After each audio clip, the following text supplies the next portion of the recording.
We breaking bread, yeah. We breaking bread, yeah. We breaking bread, yeah. One conversation at a time. We breaking bread, yeah. We breaking bread, yeah. We breaking bread, yeah. One conversation at a time. The Breaking Bread Village. One conversation at a time. The Breaking Bread Village. One conversation at a time.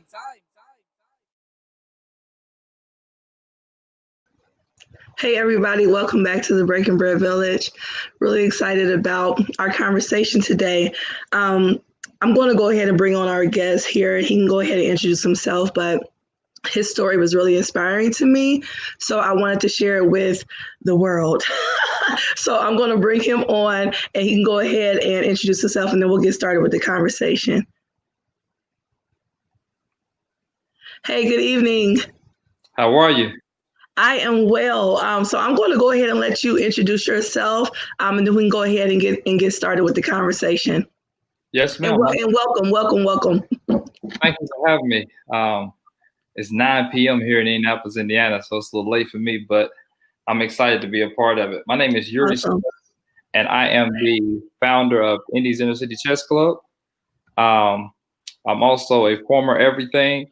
But just, always looking for ways to impact my community positively and find ways that we can get young people to be engaged and just to find their passion and purpose.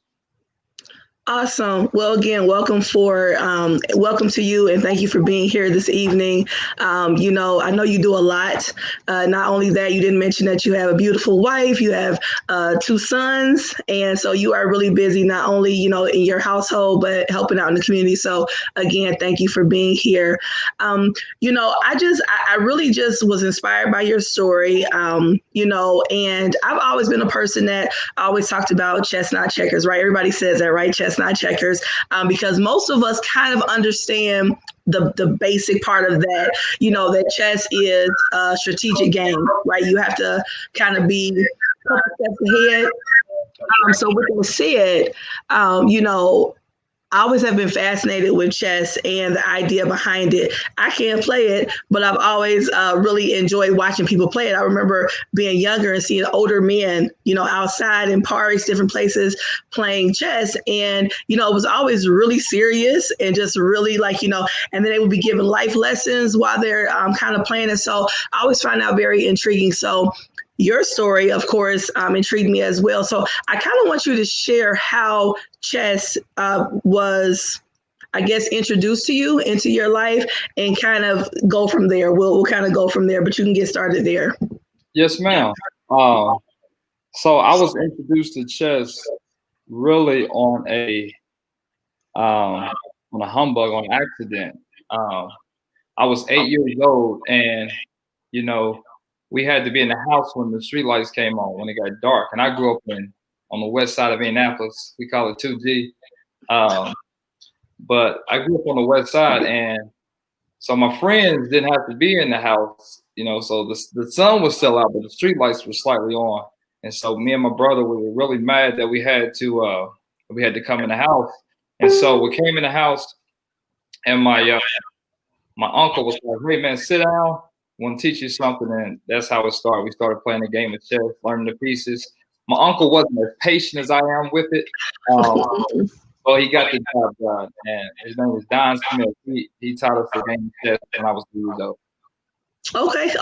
Now tell me how it really impacted your life, and just kind of tell me the story of what was going on in your life at that time, or how you used it to kind of be a tool for you in a positive light. Yes, ma'am. So, man, chess really gave me an opportunity, I think, to just think things through.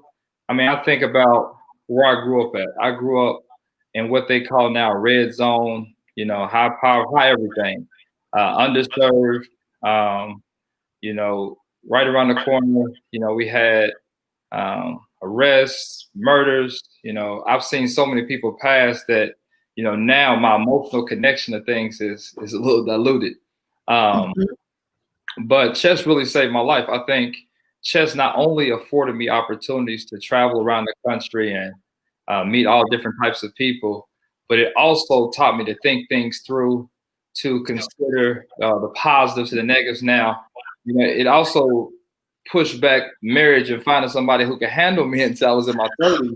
Because, you know, I wasn't a person that just jumped into relationships and things like that. I was always a person that sat back and said, if I do this, what are the negative repercussions? And then if I do it, what are some of the positives? And, you know, even some of the bad decisions I made, because I made some bad decisions, even some of those bad decisions that I made, I was okay with the potential consequences because I weighed those options. And I just think that if many of our young people just simply did that, I think some of our negativity, some of the issues that we see would be decreased, because I think we have so many people that just immediately act, and then they think about the repercussions years and years later, and then you find out it was something really small that if you'd have just thought about it and really, you know, weighed those options, you would have made a different decision.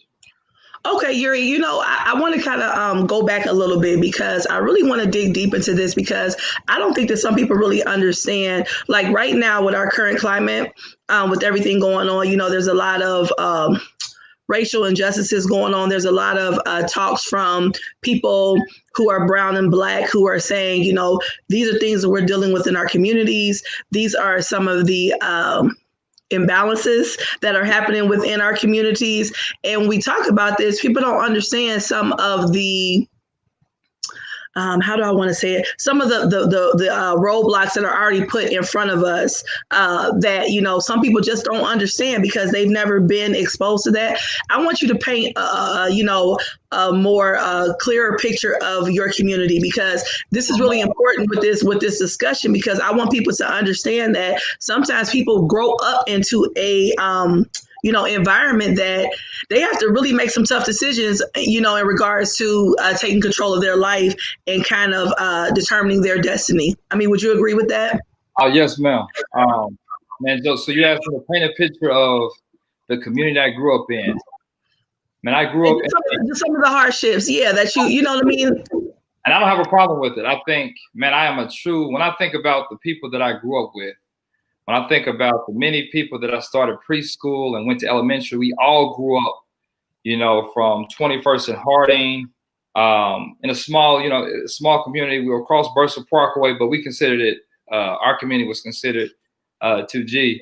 And when I think about all the people that I grew up with, not too many of them that I started with are still even alive. Not in jail or addicted to drugs, but even alive. When I think about how that happened, simple decisions. And so when you think about how the police patrolled our neighborhood, like I grew up with a perception of the police that was completely different than my counterparts when I went to college.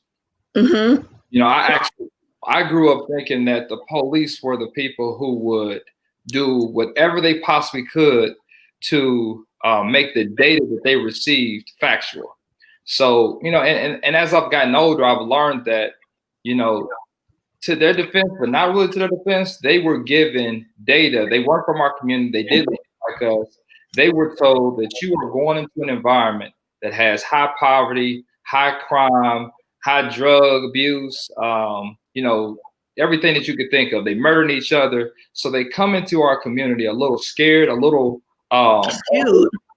and so, you know, and so they come in there, but they also come into our community realizing that there's not a lot of financial security. So when you have financial security, one of my friends, when I was in college, his mom was actually watching right now. One of my friends I grew up with, I mean, one of my friends that I went to college with, I actually played AAU basketball with. We ended up going to college.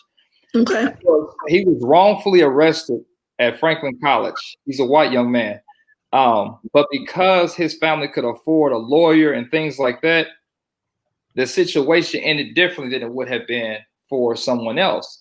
The people in our community realized that, man, if we simply arrest these young people and they don't have the money for a lawyer, they really don't have advocates and folks who really have the mindset to fight the law, you know, to fight the state, to fight the city, then almost get them to submit, or what they did was have folks take pleas. And so one of the reasons I went to college in the first place was because I wanted to be a lawyer so that I can help some of my friends who ended up taking pleas and going to jail and they didn't really do anything, or they might have been involved in something. I won't say they weren't completely, and I take responsibility. We have to take some responsibility too, because we for sure committed the act that led to that data being taken. What I'm saying though is, every community has data. When they come into our communities, it's a little bit different. And I know a lot of people who are doing long-term prison bids and have been in jail for a long time because just simply they were in a situation where they didn't have the finances. They didn't take a plea because they didn't actually do anything, and now they are, going through. So it's a whole lot of barriers. But that was the police aspect of it. On the other hand, everybody was community. I mean, everybody was family. And so my father had a basketball court in our backyard. My family looked at everybody as family. And so on my street, I grew up with folks like Terry Nichols and Shantae Schaffner and Delane Schaffner. Giving a shout out. It was a group of us. It was a group of us who stayed together. We challenged each other academically.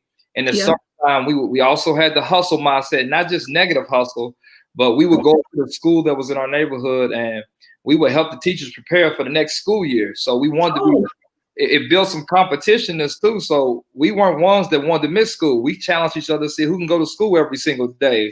We wanted to get home at the end of the year at the celebrations. And so I think once we joined chess, it just added to that, but it also gave us sort of a way to critically think while other folks, didn't have those opportunities. And so they went to just making rash decisions. Either I go left or right, and if you go left or right and don't realize the positives and negatives, there is a decision to make, it's repercussions either way. And so those are just some of the elements that I grew up in, but it wasn't all bad. Like I said, we had a really close knit. We were able to see some amazing people growing up. And I think that's one thing that has changed in the communities. You don't really have anybody to look up to. I mean, you have now, we had the factory, it was a soybean factory in our community. So all the older guys would dress nice on the weekends and the evenings, and they would come and watch us play basketball. Now all those drug addicts or alcoholics for the most part, or recovering, or they were arrested and now they're just getting out and trying to get acclimated. But that's difficult when you've been taken away from your family. You've been taken away to take care of your family. And so I'm so blessed that the chess has really gave me an opportunity to really overcome a lot of those situations that many of my peers weren't able to. Yeah, and that's really, and I like how you said that, because it does give you that critical thinking mindset. And I like how you said you guys had a group that kind of held each other accountable. I think accountability is a huge part of being successful in life. You do need that village. You do need that group that'll kind of like challenge you and just say, hey, wait a minute, now we got to do this. We said this was our goal. So tell me how chess, like break down chess a little bit more for us, the people that don't really, we like to watch people play, but we don't play it ourselves. Break it down a little bit for us to explain how chess adds those critical thinking aspects to it. Yeah, I think what one of the hot words for young people is my students used to call me petty, but I think that's actually petty. And what people really mean by that is you focus on all the little small details.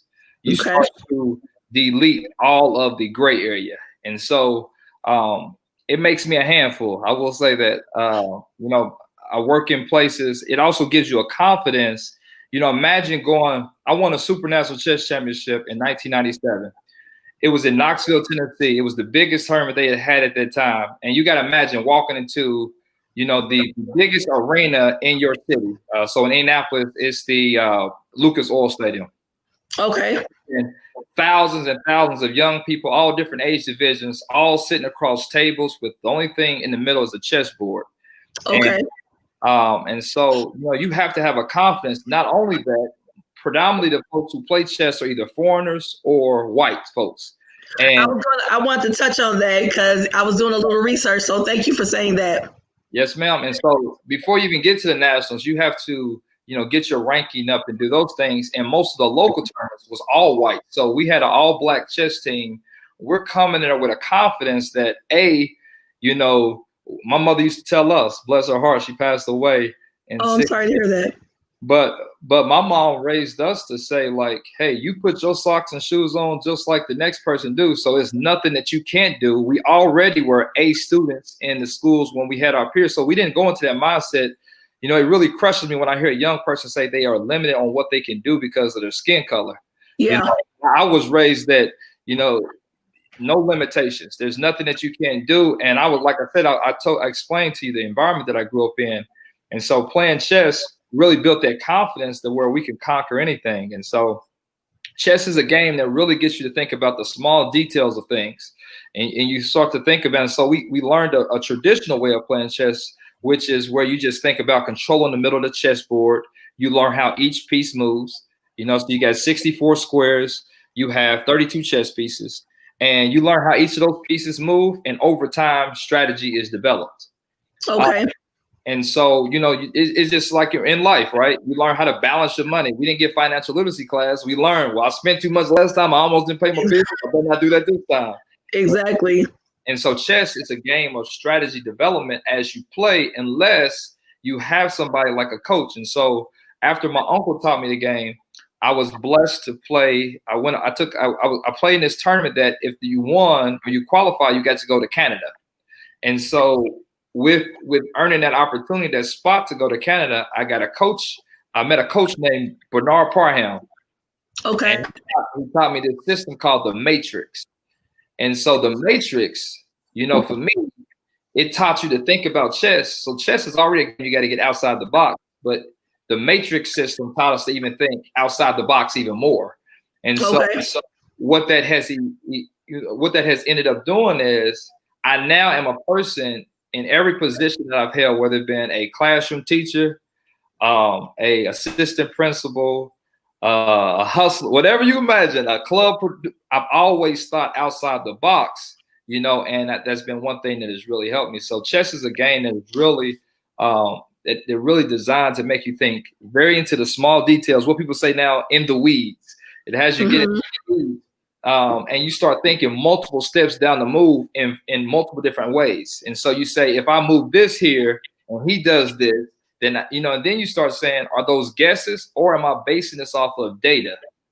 Okay. So I could say, if I move this here, I want him to do this. That's playing hope chess, right? If I don't pay my bill, I hope they don't pay mine. I hope they don't turn it off.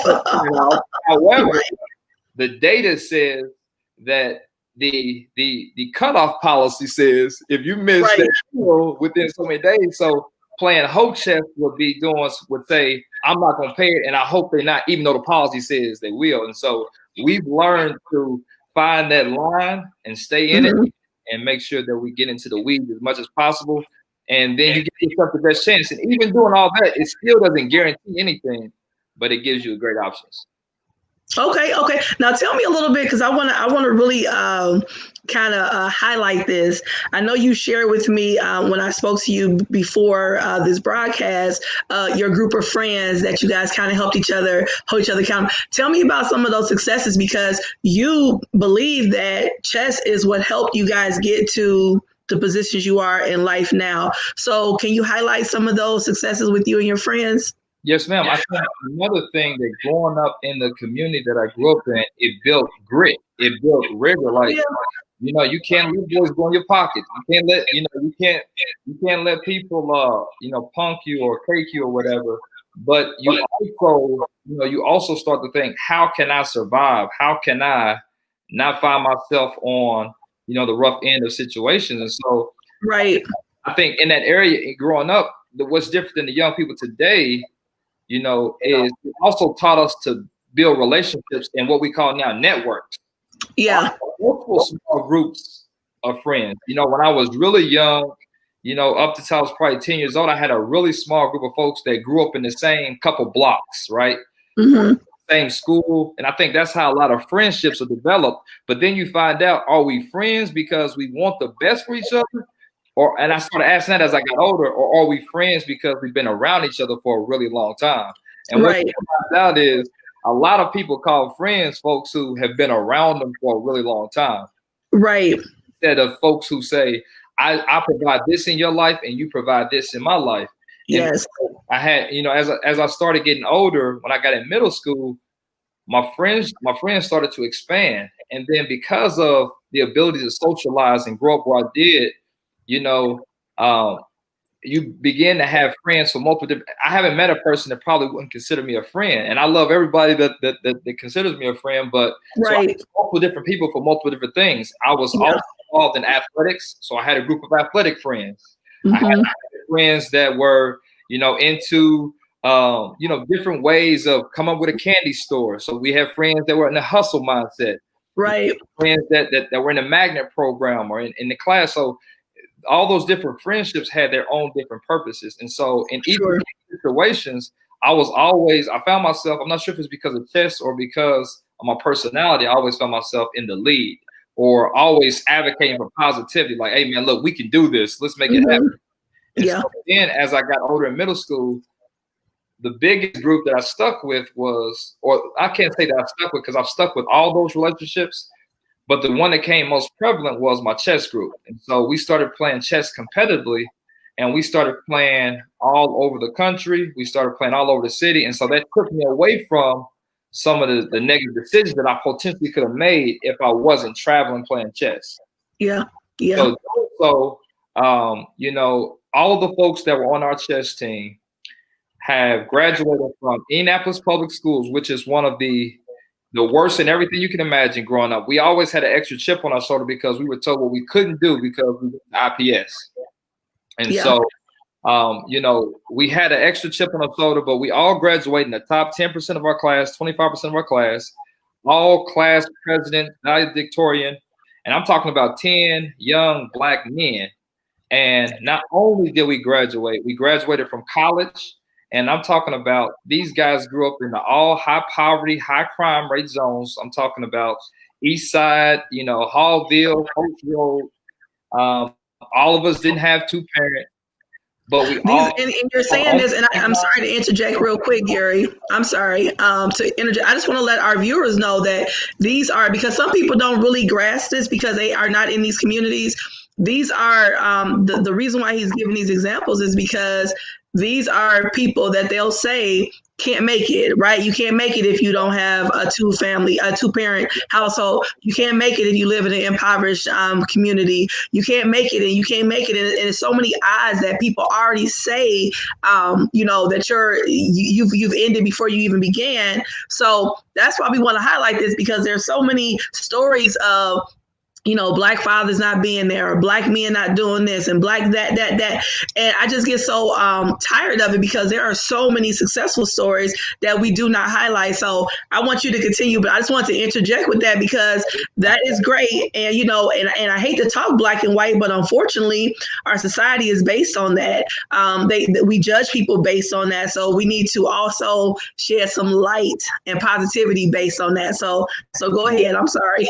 Oh, you're fine, because you're exactly right. And not only were this group of guys, playing chess competitively, but also we had to survive growing up in those things. And then imagine playing chess and then getting good grades. I don't think people really understand the stigma or the pressure that comes from that. And so yes, I was in my adult age, and I realized some of the pressures that were put on my friends, my peers. Imagine the pressure of your best friend's parents saying, "Why don't you be like Yuri? Why don't you get good grades like Yuri? Why you ain't somewhere winning chess tournaments like Yuri is?" I didn't know about that, but what that also does is it starts to build sometimes envy, and you realize you're like, man, I have never done anything negatively to this person. What's the negative energy coming from? Well, if you got to go in the house every day and hear your mother, yes. you would be a little envious or upset about that as well. But so Yes. chess allowed us all to never succumb. We never succumbed to any of that data. I never thought I would make it to age 25, because if I can beat this person who has a higher ranking than me or who's been playing chess longer than me, it's nothing I can't do. And so we always those people didn't make the right moves. They didn't think enough ahead. And so that's what chess has done. So the guys that were part of our chess team, and like I said, these are all high poverty, high everything negative you can think of. One of the guys, Thomas Reeves, is the head manufacturer for Eli Lilly. I know everybody everywhere knows about Eli Lilly and Company. Yeah. He was on our chess team. My brother Ian Smith is a master's degree student who's a science teacher who went to Purdue and Kansas State from Indianapolis Public School for free. Got paid to go to Kansas State, basically. One of the Paul Carey is a PhD student from Indiana University. Another one of our guys that was on our team, Darrell Dancy, is a dentist, a black dentist. I just thought about it the other day. I'll spend so much money to make, because I have a horrible sweet addiction. I spent so much money on my grill. I'm like, my brother is a dentist. He was on my chess team. And so even one of our coaches, Montague Evans, he has went to IU, but he also went to the military. Jeremiah Horn, everybody that was a part of our chess team. I mean, I'm serious. I'm thinking about writing a book about it, because the only common denominator, Jeremiah grew up, had a rough home life situation, went through adoption agencies and all kind of things. And he has, foster home, and he was able to finish school. Other folks had one parent here, lost their parent there. And the only common denominator was chess. So that was one of the main reasons that I started chess, was to reciprocate those results. I think that's amazing. I mean, it's overwhelmingly it's beautiful to hear those stories, because again, we don't highlight those sometimes, and we miss those amongst the noise. And I love highlighting those stories. I know I just saw where an all black, I think, girls chess team just won, I think, out of Detroit, and that's not highlighted. It's just so many good things that are happening in the world, and I think sometimes we miss it for the noise. So thank you for sharing that story, and I'm so happy for all of your success. And I just want to, and I always like to let people know, I don't always equate success with degrees and jobs and things of that nature, but I do equate it to success to determination, push, drive, and beating the odds. That's so important to me. And I love those type of stories, because there are people who aren't equipped with certain things. I don't know if it's the drive or just not the right village around them, pumping them up, telling them you can do it. But I'm really thankful for those stories. So tell us now how you decided to give back, because you were blessed with such a gift of chess, which help you to really kind of formulate your life and your mind and your direction. So how did you decide to give that back to your community? Yes, ma'am. And I will tell you this, because I played chess, because I finished school on that, it doesn't mean that my life has been I wouldn't call it a success story yet. I'm sure it's a success. What the pastor say at the funeral is, we're still in the dash phase. Okay. But I will say that chess has allowed me to never succumb to pressure and never succumb to negativity. I've had to overcome some severe circumstances, because of the situation that you talked about of over policing or aggressive policing in my neighborhood. I had to overcome a felony on my record. I graduated from Franklin College in 2006, and I'm very transparent. I don't know if that's because of chess. Some people say too much so, but I'm very transparent. Nothing's wrong with that. I graduated from college in 2006, and in fact, the yard sign was still in my yard. And the police officers, because of my confidence, because of how I was raised to, as long as you're respectful and you present yourself correctly, you can present questions and stand up for yourself. Sure. Negative teachers never liked it, and the police officers in our neighborhood, they didn't like it because it was somebody that was holding them accountable. Yeah, you are preaching to the choir, so I feel you. Yes, ma'am. And so, I graduated, the sign is in my yard, and the police pull up on me and they're like, "Hey, sir, I think you might have a warrant or something." I'm like, "How could I have a warrant?" And I don't even roll my window all the way down to the police. My window's cracked. I handed my license. I'm like, "Well, while you check, let me, see what I can check." And so I called one of my alumni who was a lawyer from my college. I'm like, "Hey, man, they trying to say that, got into the situation." And while I'm talking to this officer in a very social, positive way, his partner parks on the side of my house and starts banging on my window.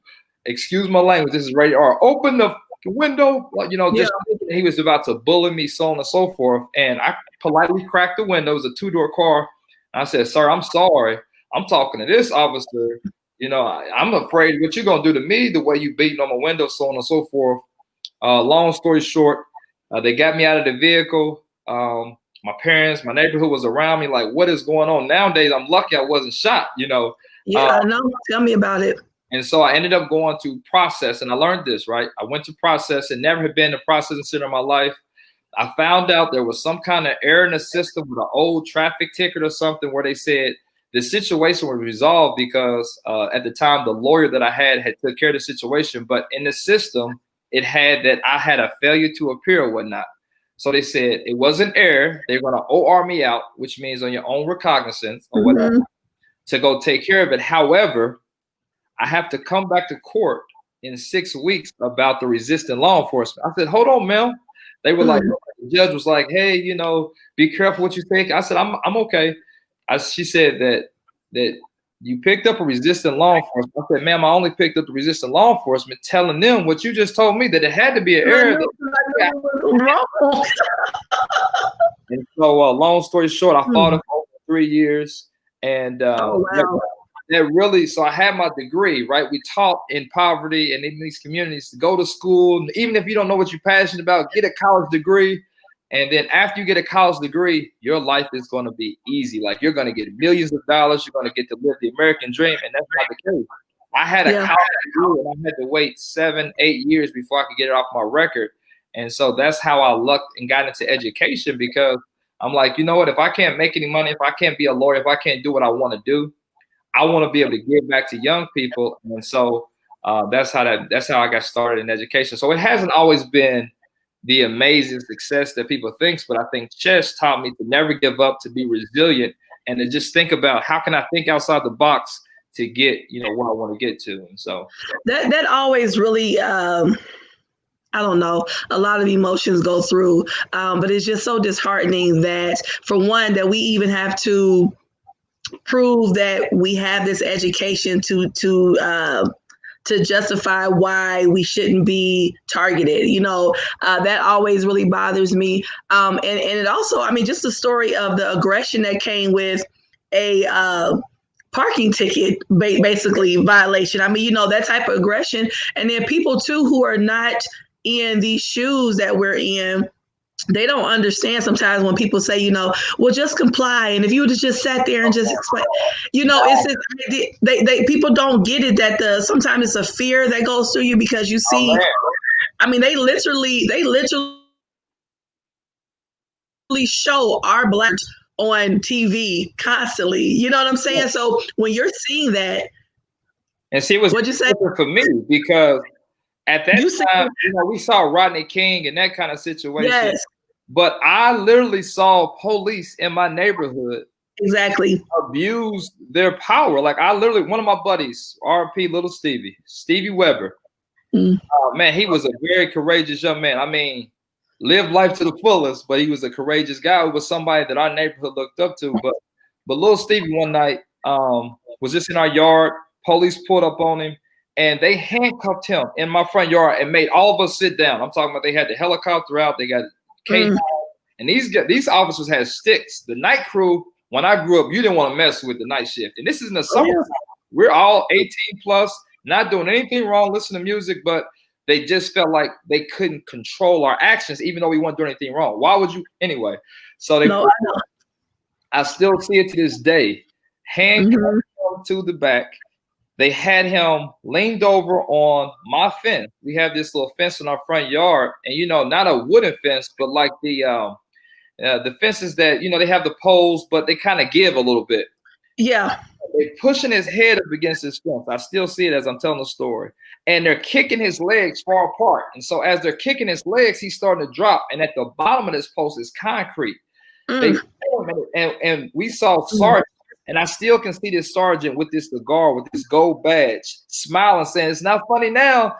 Y'all not laughing now." And I still see it. So I grew up thinking that I don't care if you have a badge, if you're the president, if you're the boss.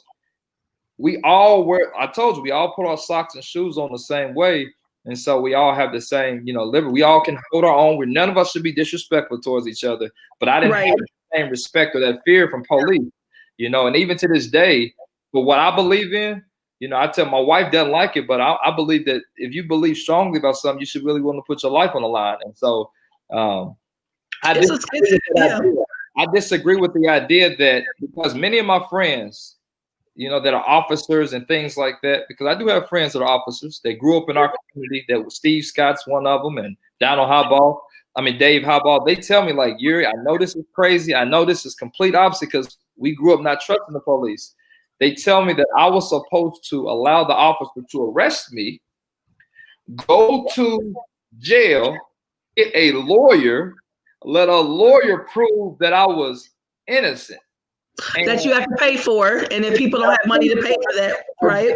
And forget if I had the money to. I shouldn't have to because I didn't do anything. And it's crazy. I hate to interrupt, but I see Alexis Johnson. She's joined me on my screen. Alexis Johnson is the person who is probably the reason that I didn't make a decision. Because after that, I'm gonna tell you, I was in a situation where I thought about if I make this decision to hurt a police officer or to hurt someone, I was okay with the consequences because they negatively impacted my path. And God in my life, Alexis Johnson, I see you right there. I was a volunteer basketball coach at her school. Okay.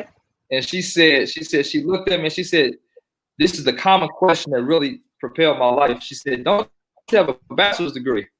And I said, yeah. She said, I need a substitute teacher. I got a teacher about to have a child, so on and so forth. I said, nah, me and teachers, I was the one who asked teachers questions that now that I know they didn't go to school for, you know, they put anybody in classroom sometimes. Yeah, they do. You ask a question, and they don't know the answer. They think you calling them out. I'm like, that's how I learned. I want to know the why. And so that's me. Yes. She made me. She said, listen, I'll take care of the felony situation. If you go and take the sub license test and pass it and whatever, because I didn't have a violent felony. And Alexis Johnson got me into subbing. I really enjoy. I never thought it was I've been at the free throw line in front of hundreds and thousands of people. Alexis Johnson put me in a classroom, a third grade class, and then I have stayed in education since then. So thank you, Mrs. Johnson. Thank you, Alexis. Thank you so much. I would have been probably in somebody's penitentiary, joined the Nation of Islam, teaching chess in the penitentiary. No, I think that's amazing. Thank you, Alexis. We all need those angels in our life that see something in us, right? They see something in us, and it just kind of helps us stay focused on the right direction. So thank you, Ms. Johnson. Appreciate you for that. That's awesome. No, I love it. I love the story. And, you know, thank you for sharing your experiences too, that you had with law enforcement. People don't understand. And when we tell these stories, it's not because we hate law enforcement as a whole. We just understand that we've seen with our own eyes some abuse of power. And when you see that so much, you can't help but look at the cause and effect and you know, put those two things together. So it can, you know, I mean, thankfully, everything turned out okay for you, that it wasn't more physical, you know, but we've seen that happen when people ask questions with law enforcement. So I'm just so appreciative that, you know, it didn't turn out that way for you. I really have a question for you too about how you started doing your chess with your students. But just think about.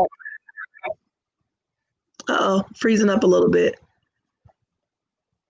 No, you're fine. But I was before I even got that, I was just think about all the young people and all the people who don't get a chance, who can't wait 8 years, you know, to overcome it. So then they find themselves making a decision that life or death. Like, I literally have had friends who take a 28-year plea. Oh, yeah. 17, 18, 19 years old, take a 28-year plea. That means they took a plea agreement in a court of law, because they didn't fully understand what it meant. They couldn't afford a lawyer. They thought that they could go home right now. Yeah, you can go home, but you're on house arrest. But do you have anywhere to stay?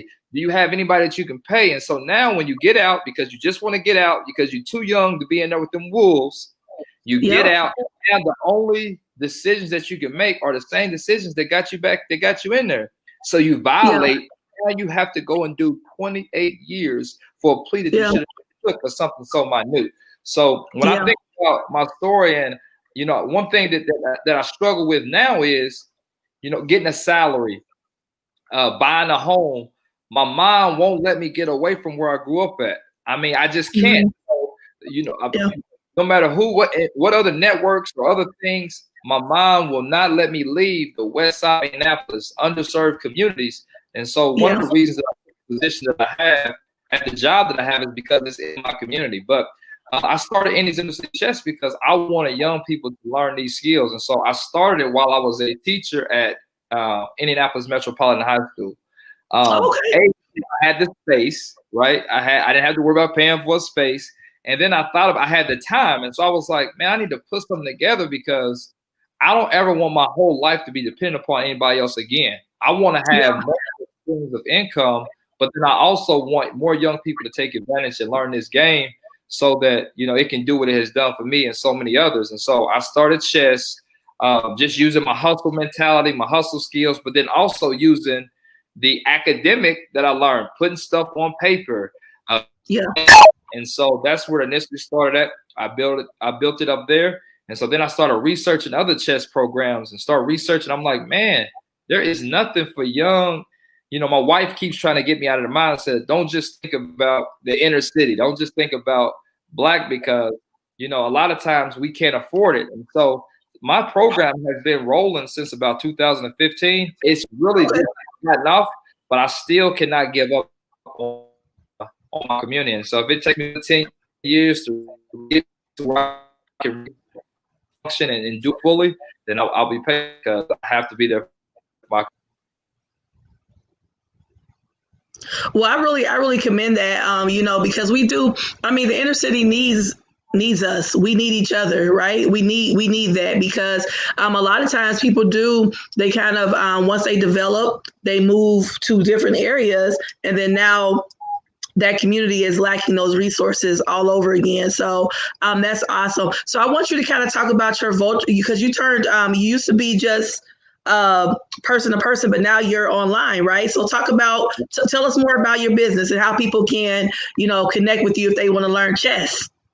Yes, ma'am. One of my parents, who I went to school with, just said, "Explain how chess is not checkers," and that's a true story.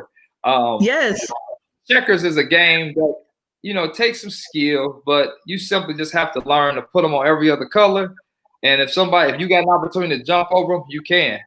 Chess requires you to learn how 16 or 8, 9 different pieces move, but how all 16 work together for a common cause.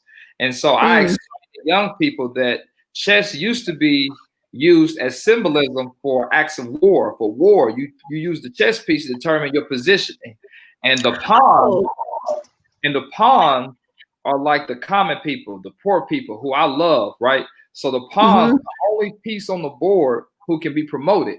What Drake say, started from the bottom, now we're here. The only pieces that can go from, they have to work their butt off. They got to overcome a lot of situations and a lot of, dire straits. But if they can make it to the end of the goal, if they can make it to the end of that board, they can be promoted to whatever piece that you choose for them to become. And that's what I like about the pawns. And so that's the difference between chess and checkers. You have to understand how all those work together and for one good. And so I started Indies Industry Chess Club. Initially, it was a face-to-face interaction. Prior to the pandemic, I was even thinking about building it out so that I can offer it to multiple different platforms at the same time. So my mind is always thinking about, I love technology. I've used Google Classrooms and things as an educator. And so I said, man, I can take this program digitally. And so the pandemic really, I enjoyed the pandemic. Like one thing the different presidents haven't really impacted my life. I mean, I hate to say that, right? When Obama was in, nothing changed. When Bush was in, none of that. My life has not really been impacted by that. But also the pandemic really because I was able to save money. I'm very frugal. I want to blame it on chess, but I don't like to waste money. And so the pandemic made me save every penny I possibly could. I wasn't eating out. I wasn't wasting gas. My gas went to, so I was really blessed in the pandemic, but it also gave me time we don't often have time to reflect and build, one, so many people can't get on this social justice because they can't afford it, right? Who can afford taking the risk of getting locked up, paying a bond, losing time away from your job or your career, being away from your children. So we can't really afford those opportunities because we have these systemic issues. We don't have, my parents passed away. I don't have anything to in a will. I remember my buddy that I met earlier, Mr. Davidson, told me, man, he was in college and his parents were going to give him a pizza.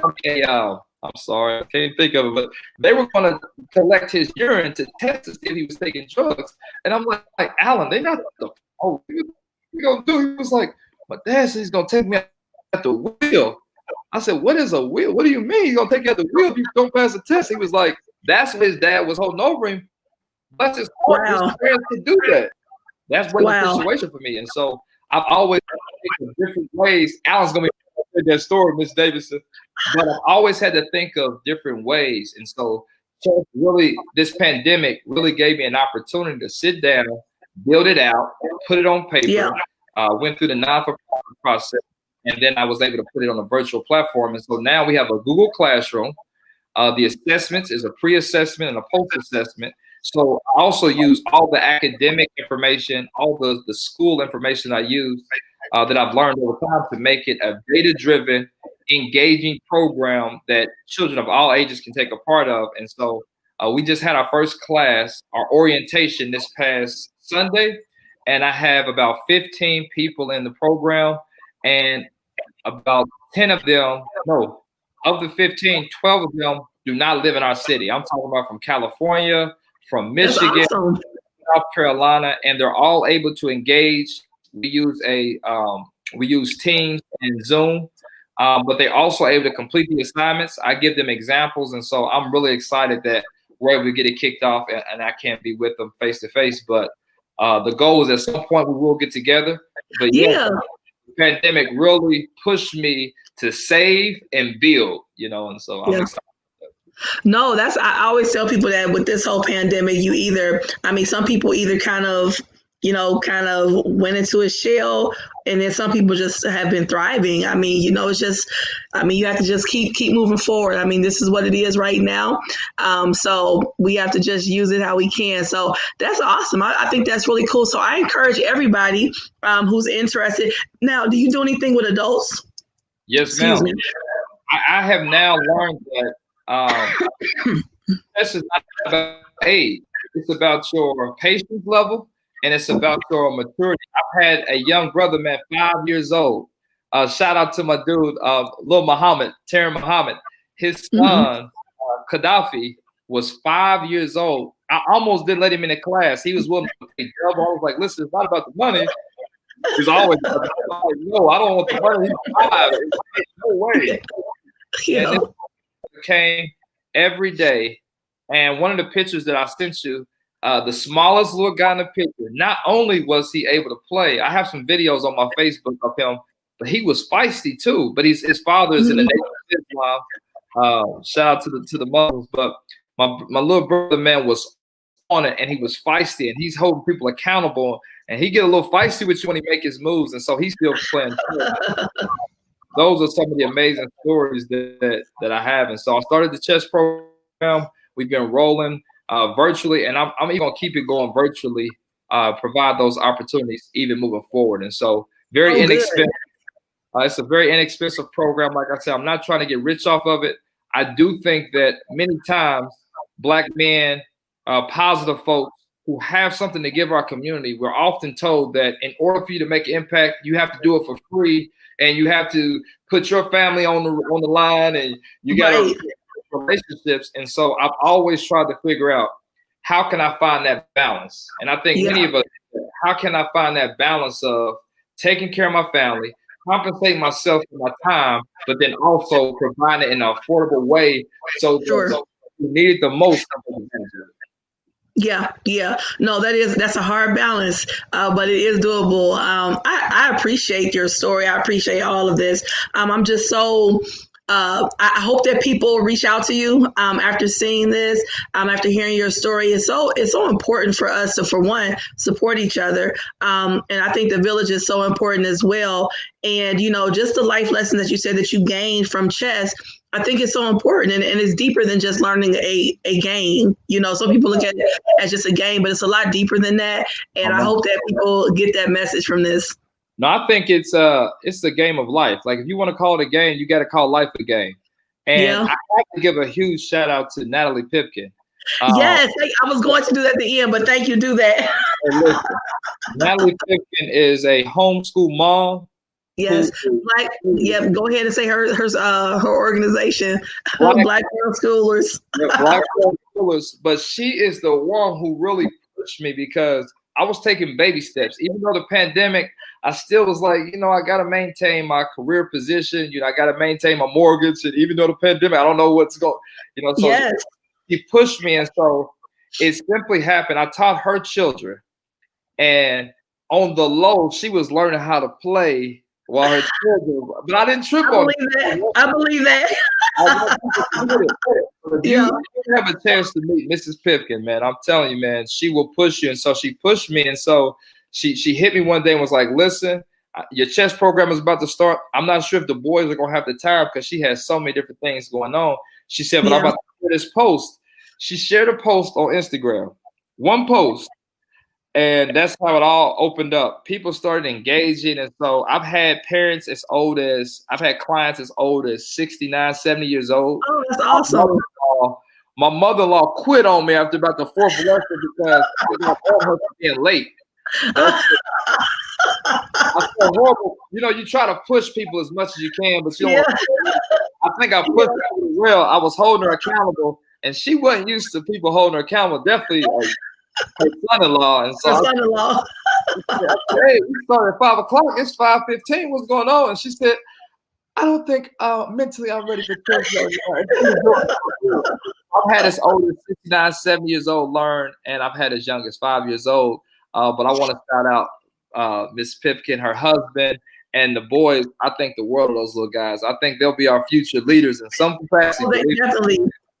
Current leaders. I mean, I'm glad you said that because Natalie is the one that shared your story with me. It's so interesting. And I could talk about her all day because she's such a genuine jewel and so supportive. She is really a supportive person. I met her. Actually, I had her on the show when we first started. Somebody gave me her information and we've just kind of connected and just been really cool ever since. So I really give thanks for her and her support and belief in people. That's really a powerful thing. When people believe in you, the sky is not even just the limit. You go beyond that. So yes, we give thanks for you, Natalie, and thank you so much for all that you do. Yuri, again, thank you so much for you and how you give back to your community. I really appreciate that. I appreciate you for being transparent and sharing your story because I think that that's important. We have to be a little bit more open to sharing what we've been through so that other people who are going through the same thing or who have gone through it can understand that we don't have to stop there. If they see somebody else do it and overcome and push forward, they can also have that belief that they can do it too and, feel empowered to do that. So thank you so much for your story. I wish your program great success. And again, I want to just, I've been giving your information here. If people want to reach out, they can and support. And if you, want to email, here's his email as well. And I just wish you great success. And I'm sure it's going to continue to grow. It can only go up from here. So that's awesome. And again, thank you so much for coming on today. I really appreciate it. Thank you for the opportunity. I'll be remiss not to mention that it has also been God along my side. I consider myself a hybrid religious person. I pull from the Nation of Islam. I pull from, the Baptists. I pull from so many different, so I'm gonna consider myself a hybrid, but I believe in God, and that's the most important part. And it wouldn't have been for Him watching out for me and covering me and putting these different people in my life, because not only was it chess, but it was also an amazing amount of positive people that have been in my life that have really helped me get to where I'm at. And so I thank you for this opportunity. And yes, if you're interested in learning about how to play chess, Indy City Chess Club, you can see us on Instagram, also on Facebook. And my personal Facebook is My Life is Dedicated to Positivity in Young People. And so Indy Tennessee Chess Club, you can reach me and I'll be glad to get back with you. And you still have time.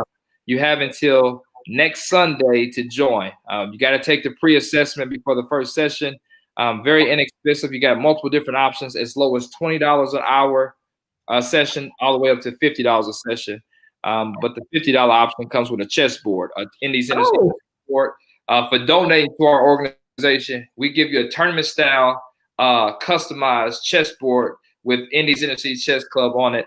And so for a $50 donation, you can get one of those as well. But we're not trying to get rich. We just really want to push this critical thinking. And I don't think you can become successful without bouncing a basketball or learning how to rap or dance. And so I think we want to help do our part. Yeah, we want to push all different types of way of evolving and learning. So I appreciate that. And your community is lucky to have you. Your family is lucky to have you. And so I just appreciate you. I really do, for giving back to your community, especially our young boys and girls. They really need to see positive examples and positive teachers. So I appreciate you for being that light for them, because when you are surrounded by certain noise, it can really be hard to kind of see the light. So we need that. So continue doing what you're doing. Shout out to my wife for allowing me to do this tonight. All my players are quite laughing like, boy, you lucky. You know, when you get married, things change up. But shout out to my wife. Yeah. She has been a great motivator, a great pusher. And so I'm so thankful that God has blessed me with a partner who can, equally yoked and yes, and see your vision and see your vision. That's how, my husband, he helps me set up my lighting and, helps me get everything together. So, I mean, we need that. We need those type of support people in our lives, because it would just be too difficult to try to do this with somebody, grimming you the whole time or side-eyeing you the whole time. So, no, blessings to her too. And, giving thanks for her support of you and your boys. I wish you guys all the best. I really do. Yep. Well, thank you. And I'm excited that I can now provide this to the community, but also to my children, Yuri, Anthony, Elijah, and little Yuri. I want them to be able to play chess, because I don't think there's anything you can't do once you learn this game. Once you start using the skills that come with it, nothing can stop you. And so thank you for having me. Yeah. No, thank you. Well, you have a great evening, Yuri, and we're going to check back with you a little bit down the road to kind of check back and give another plug and see if people want to continue to support you and just kind of put the word out. So thank you so much. Well, yes, ma'am. Thank you for having me, and let me know anytime you need me. Yes. Well, you have a good evening. Thank you.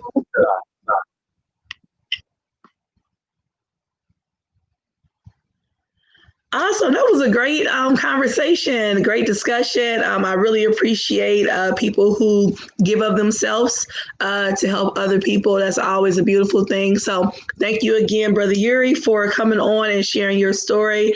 And again, thank you to his wife for allowing him to come on and supporting him in in this conversation tonight.